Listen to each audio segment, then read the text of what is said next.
ये तो हम सब जानते हैं कि भारत में अब तक कुल 3 बार आपातकालीन लग चुका है। राष्ट्रीय आपातकाल, राज्य आपातकाल और वित्तीय आपातकाल।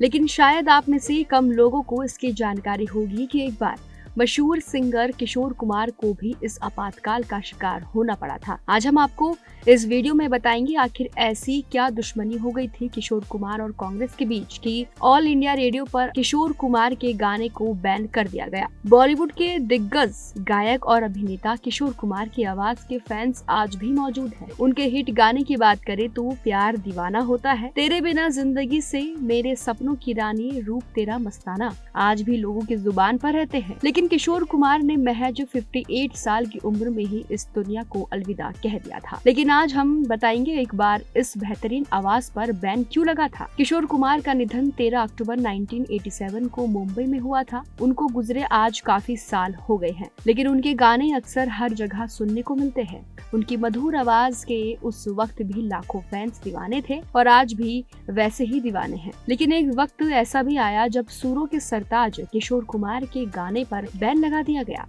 ये बात उस समय की है जब देश में कांग्रेस की सरकार थी और उस दौरान पूरे देश में आपातकाल लगा हुआ था। किशोर कुमार की अच्छाई ये थी कि वो जो सोच लेते थे फिर उससे वो कभी समझौता नहीं करते थे। अपने इन्हीं वसूलों के चलते उनके गानों को बैन कर दिया गया था। 1970 के दशक तक किशोर कुमार बॉलीवुड के सबसे लोकप्रिय गायकों में से एक बन चुके थे। लेकिन 1975 में आपातकाल के दौरान उनके करियर को झटका लगा था। किशोर कुमार सिर्फ एक सिंगर ही नहीं बल्कि उस दौर में एक ऐसी आवाज थे जिसे सुनकर लोगों को सुकून मिलता था। लेकिन 1977 के आपातकाल के दौरान जब इंदिरा गांधी की सरकार थी तो किशोर कुमार एक राजनीतिक विवाद में फंस गए थे। जब उन्होंने सरकार के दबाव में आने से इनकार किया तो उनके गानों को ऑल इंडिया रेडियो और दूरदर्शन से ही बैन कर दिया गया। लेकिन इन मुश्किलों के बावजूद किशोर कुमार के गानों की लोकप्रियता कम नहीं हुई और उनकी संगीत विरासत आज भी लोगों के दिलों में बनी हुई है। दरअसल जब 80 के दशक में देश में आपातकाल लगा हुआ था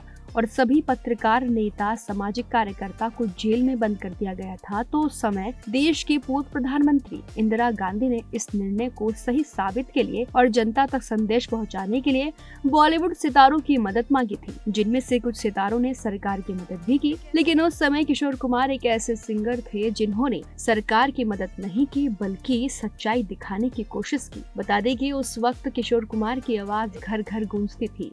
इसी के चलते जब किशोर कुमार से सरकार ने रेडियो पर गाना गाने को कहा तो उन्होंने साफ इनकार कर दिया। किशोर कुमार का कहना था कि वो किसी के आदेश पर गाना नहीं गाते। बस फिर क्या था, सिंगर को इसकी सजा भुगतनी पड़ी। किशोर कुमार की इस बात से कांग्रेस नाराज हो गई और उन्होंने ऑल इंडिया रेडियो पर किशोर दा के गीतों का प्रतिबंध लगा दिया। उन पर बैन लगाने वाले कांग्रेस नेता विद्याचरण शुक्ल थे। किशोर कुमार अपने बेबाक और स्वतंत्र स्वभाव के लिए मशहूर थे। जब सरकार ने उन्हें कार्यक्रम में गाने के लिए कहा तो उन्होंने साफ मना कर दिया, जिसका खुलासा खुद किशोर जी ने एक इंटरव्यू में बताया था। कोई मुझसे जबरदस्ती कुछ नहीं करवा सकता, मैं सिर्फ अपनी मर्जी से गाना गाता हूँ, किसी के कहने पर नहीं। किशोर कुमार के सरकारी आदेश मानने से इनकार करने पर काफी विवाद भी हुआ था। उनके गाने 3 महीने के लिए ऑल इंडिया रेडियो और दूरदर्शन से बैन कर दिए गए और रिकॉर्ड कंपनियों पर भी उनकी बिक्री का दबाव डाला गया। HMV ने इस आदेश को माना लेकिन पॉलीडोर ने विरोध किया, यहाँ तक कि उनके फिल्मों को सेंसर प्रमाण पत्र न देने और BBC जैसे विदेशी चैनलों पर उनके गाने न चलने देने की भी बात आई। हालांकि इनसे सख्त बैन के बावजूद किशोर कुमार की लोकप्रियता में कोई कमी नहीं रही। आखिरकार किशोर कुमार के परिवार से नाता रखने वाले मंत्री विद्याचरण शुक्ला ने सुलह की कोशिश की और 14 जून 1976 को किशोर ने सरकार से सहयोग करने की इच्छा जताई और 2 दिन बाद 16 जून को प्रतिबंध हट गया। ऑल इंडिया रेडियो ने उनकी वापसी का जश्न दुखी मन तेरे गीत बजाकर मनाया। उनकी आवाज फिर से देश भर के रेडियो पर गूंजने लगी, जिससे उनके चाहने वालों को बड़ी खुशी भी मिली। लेकिन किशोर कुमार की एक बात जो शायद कम लोग जानते हैं, किशोर कुमार की मधुर आवाज तो हम सभी ने सुनी है, लेकिन क्या आप जानते हैं कि एक वक्त ऐसा भी था जब उनकी आवाज फटे बांस जैसी थी। जी हाँ, किशोर कुमार के बड़े भाई अशोक कुमार ने खुद एक बार ये किस्सा एक इंटरव्यू के दौरान शेयर किया था। अशोक कुमार ने बताया था कि किशोर कुमार की बचपन में आवाज बिल्कुल बेकार थी। फिर एक बार किशोर कुमार का पांव सब्जी काटने वाली चाकू पर पड़ गया, जिसके बाद उनके पैर की उंगली कट गई।